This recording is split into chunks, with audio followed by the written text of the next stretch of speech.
Hello everyone, welcome to my channel grow with success. I am Rajni Goyal और हम कर रहे थे पीजीटी मैथमेटिक्स की सीरीज़, जिसमें मैंने कंटेंट सीरीज़ भी चलाई हुई है आपके लिए। ठीक है, जिसमें टॉपिक वाइज आपको कंटेंट भी मिल रहा है और साथ में मैं हर टॉपिक का प्रैक्टिस सेट भी करवा रही हूँ। और आज जो हम कर रहे हैं वो है पीजीटी मैथ्स का प्रैक्टिस सेट, जो कंप्लीट सिलेबस का प्रैक्टिस सेट 1 जिसको मैंने नाम दिया हुआ है, जिसमें ऑलरेडी 5 मैं वीडियोज़ आपको बना के दे चुकी हूँ।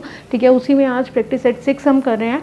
ठीक है, तो These videos are very important for STET, KVS, NVS, DSSS। आप जहाँ का भी पीजीटी मैथ का एग्ज़ाम दे रहे हैं तो आप इनको ज़रूर करके जाइए। आपको कई बार हो सकता है क्वेश्चंस भी मतलब सेम टाइप के मिल जाएंगे आपको एग्ज़ाम में, तो अच्छे से करिएगा। ठीक है, और जिस किसी ने भी अभी तक मेरे चैनल को सब्सक्राइब नहीं किया है, कर लीजिए, बेल आइकन को प्रेस कर लीजिए, ताकि आपको मेरे आगे आने वाले वीडियोस की नोटिफिकेशन मिलती रहे।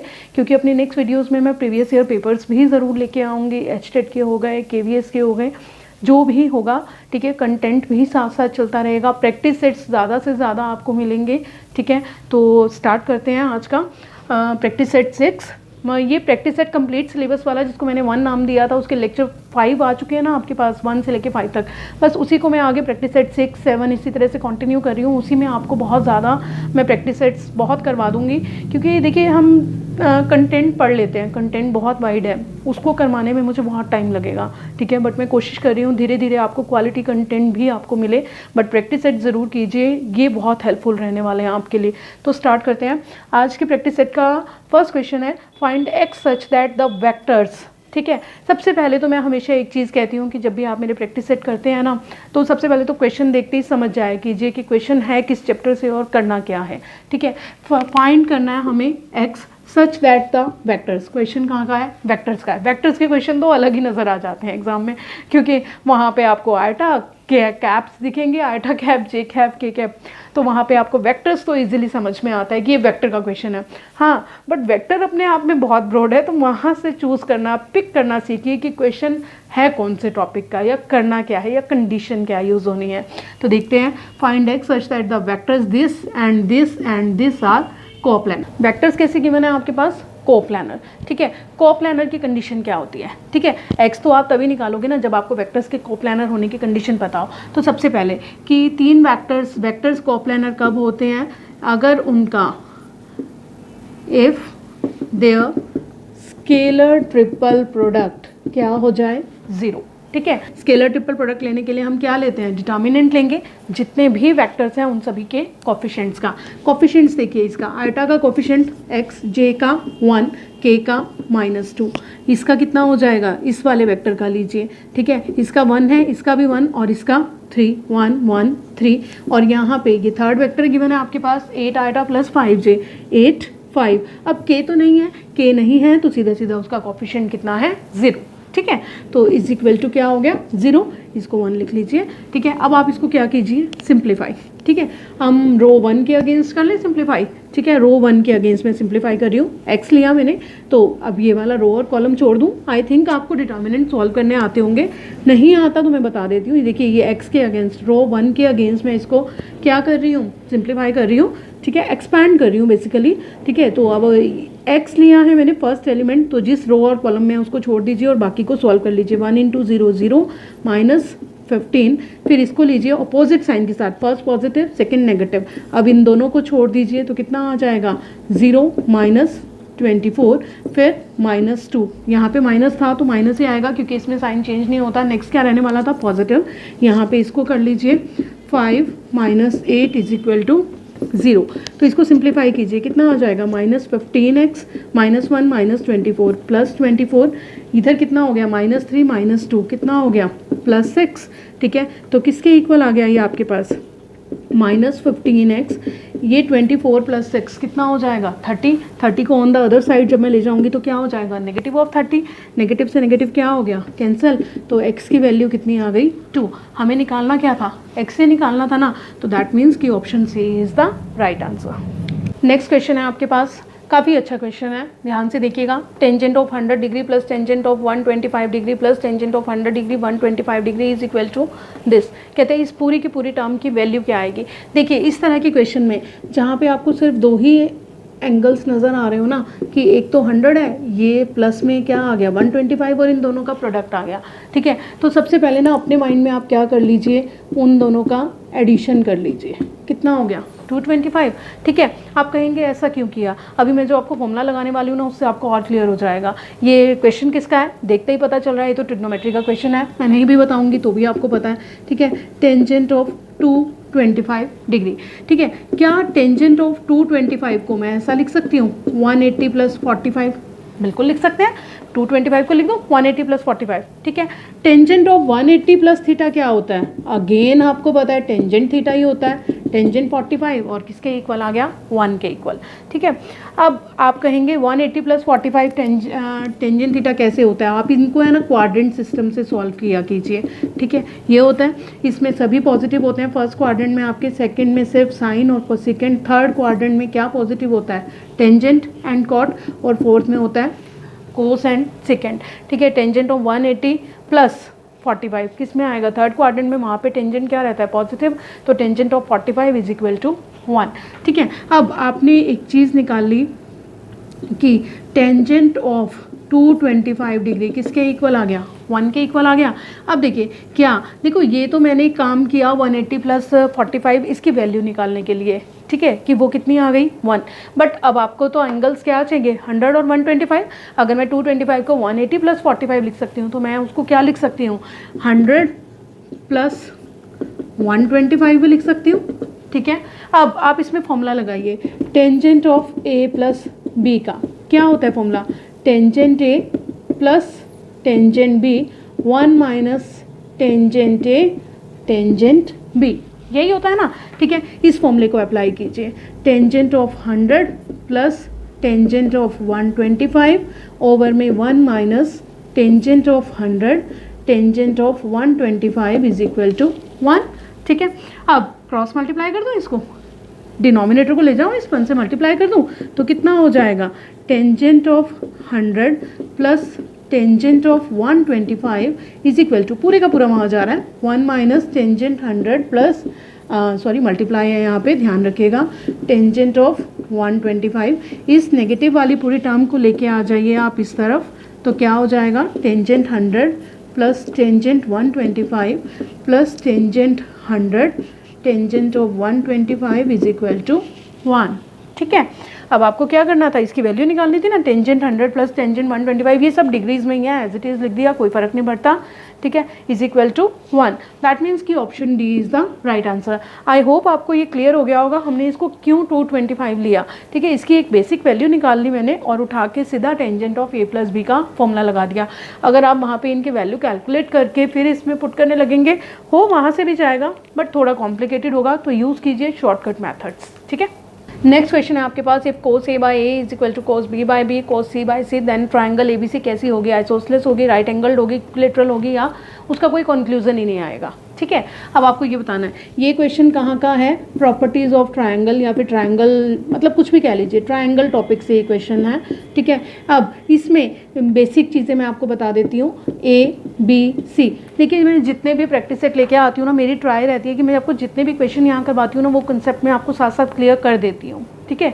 इसलिए आप लोग वरी मत कीजिए कि कंटेंट स्लो चल रहा है, देखिए कंटेंट में तो टाइम लगेगा ही लगेगा उसको कंप्लीट होने में, क्योंकि वो बहुत वाइड है, ठीक है। आप मेरे प्रैक्टिस सेट करते जाइए तो हो सकता है आपको, क्योंकि वहाँ पे मैं कोई कमी नहीं रखूँगी, आपके पास हर टॉपिक से क्वेश्चंस आएंगे, तो वहाँ पे आपको सारा कंटेंट क्लियर होता चला जाएगा, ठीक है। प्रॉपर्टीज़ ऑफ ट्राइंगल में एक ये रहता है कि अगर ये नोटेट किससे किए जाते हैं, A B C, capital A B C क्या होते हैं, एंगल्स होते हैं, और ए के अपोजिट साइड ए, बी के अपोजिट साइड बी, सी के अपोजिट साइड सी, ठीक है। इनको हम स्मॉल से नोटेट करते हैं, यानी कि साइड्स किससे नोटेट हो रही हैं स्मॉल लेटर से, और एंगल्स किससे नोटेट हो रहे हैं आपके कैपिटल लेटर से, ठीक है। अब जो गिवन है आपके पास वो देखिए कॉस ए बाय ए, ठीक है। अब इसमें ना एक फॉर्मूला भी रहता है, पहले वो भी बता देती हूँ मैं आपको, कि आपके पास एक साइन फॉर्मूला होता है a over sine a is equal to b over sine b is equal to c over sine c। आप इसको k के इक्वल लेट कर लीजिए। आप कहेंगे ऐसा क्यों? क्योंकि हम यहाँ पे पुट करने वाले हैं जो गिवन है, ठीक है। ये होता है आपके पास साइन फॉर्मूला, इस सब को मैंने उठा के k के इक्वल कर दिया, ठीक है। अब यहाँ से अगर मान लीजिए फर्स्ट और लास्ट टर्म लेके a over sine a is equal to k से मैं एक वैल्यू निकालूँ तो क्या आ जाएगी? a की वैल्यू स्मॉल a क्या आ जाएगा? k साइन है। इसी तरह से b ओवर साइन b और k से निकालूँ तो स्मॉल b क्या आ जाएगा? k sine b। इसी तरह से स्मॉल c भी आ जाएगा k साइन c, ठीक है। बस वो वैल्यूज़ आप यहाँ पुट कीजिए जो आपको गिवन था ना, इसमें मैं डायरेक्ट लिख रही हूँ। यहाँ पे कितना हो जाएगा? k sine a is equal to cos b k sine b, इसकी जगह लिख दूँ, और कॉस c क्या हो जाएगा? k साइन c, ठीक है। अब देखिए k से k से k इक्वालिटी में है, कट कर दें हम तो कॉस बाय साइन क्या होता है? सभी को पता है, cot a is equal to cot b is equal to cot c।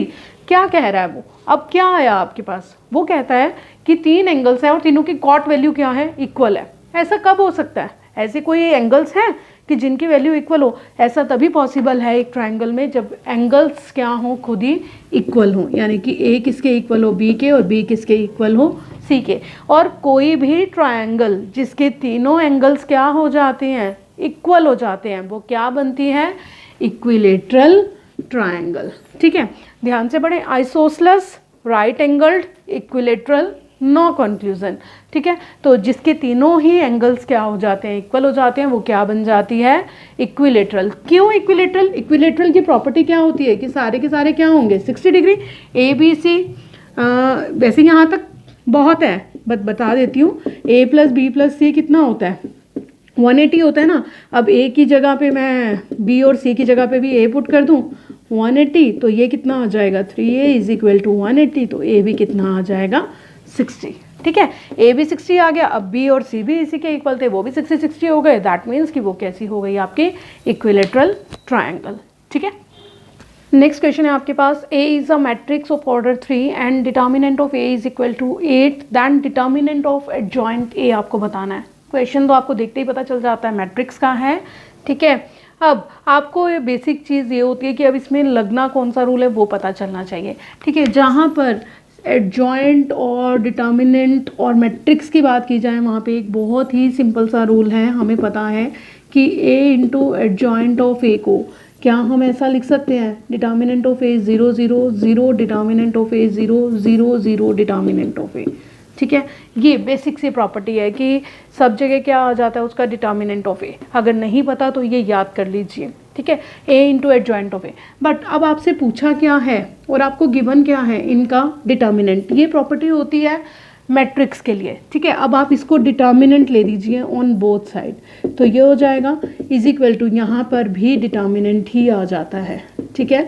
Short forms याद रखा कीजिए, चीज़ों की एग्जाम में हेल्प मिलेगी आपको, क्लियर, ठीक है। अब देखिए अगर आप इस डिटर्मिनेंट को सॉल्व करते हैं तो कितना आ जाएगा? ये आपकी left hand side as it is रखी है मैंने, तो ये कितना आ जाएगा? Determinant of A cube. अगर मैं रो 1 या रो कॉलम 1 या रो 1 के अगेंस्ट कहीं पे भी एक्सपैंड कर लूँ, आना तो यही है, डिटर्मिनेंट ऑफ ए क्यूब।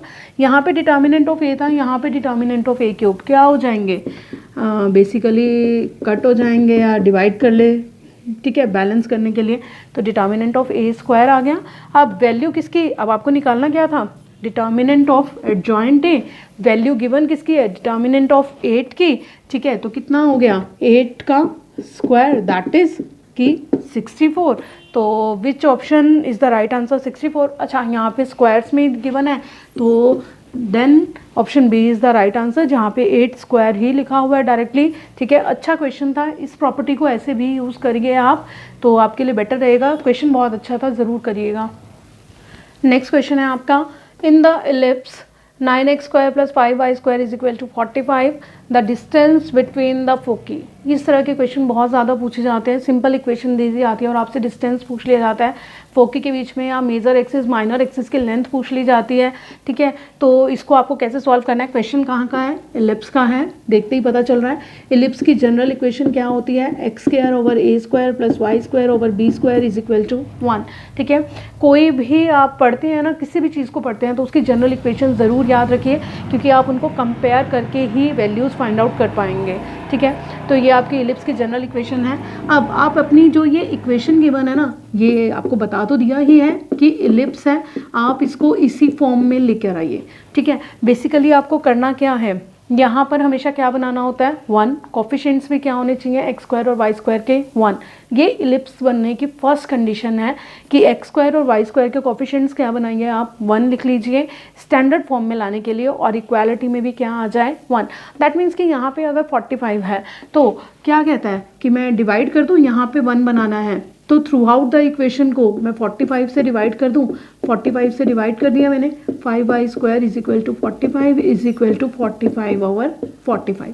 तो कितना आ गया, कट भी कर लूँ साथ साथ, तो कितना हो जाएगा, x square over 5 plus y square over इधर कितना आ जाएगा 9 इज इक्वल टू 1, ठीक है। स्टैंडर्ड इक्वेशन आ गई आपके पास, क्या आ गई, x square over 5 plus y square over 9 is equal to 1, ठीक है। आप कंपेयर कीजिए यहाँ से, ये ए स्क्वायर और बी स्क्वायर था, ए स्क्वायर कितना आ गया 5 और बी स्क्वायर आपके पास कितना आ गया 9, ठीक है। जब भी आपको इलिप्स का कोई भी क्वेश्चन आए, इधर आपको मेजर एक्सिस माइनर एक्सिस या फोकी का डिस्टेंस या कुछ भी बताना हो, तो सबसे पहले ना आप उसमें एक चीज़ चेक कीजिए कि ए बड़ा है या बी। यहाँ पे आपको क्लियरली दिख रहा है, जब आप इसको कंपेयर कर लेंगे ना इस स्टैंडर्ड इक्वेशन में लाने के बाद, स्टैंडर्ड फॉर्म में लाने के बाद, जब आप ए स्क्वायर और बी स्क्वायर की वैल्यू लिख लेंगे तो आपको क्लियरली दिख जाएगा कि यहाँ पे क्या बड़ा है, बी बड़ा है डेफिनेटली, क्योंकि ए स्क्वायर क्या है 5 है और बी स्क्वायर क्या है 9 है, ठीक है। अब आपके पास ए स्क्वायर बी स्क्वायर ए लेस देन बी, आपको सब कुछ पता चल चुका है। यहाँ से अब आप इसेंट्रिसिटी का फॉर्मूला लगाइए। इसेंट्रिसिटी का फॉर्मूला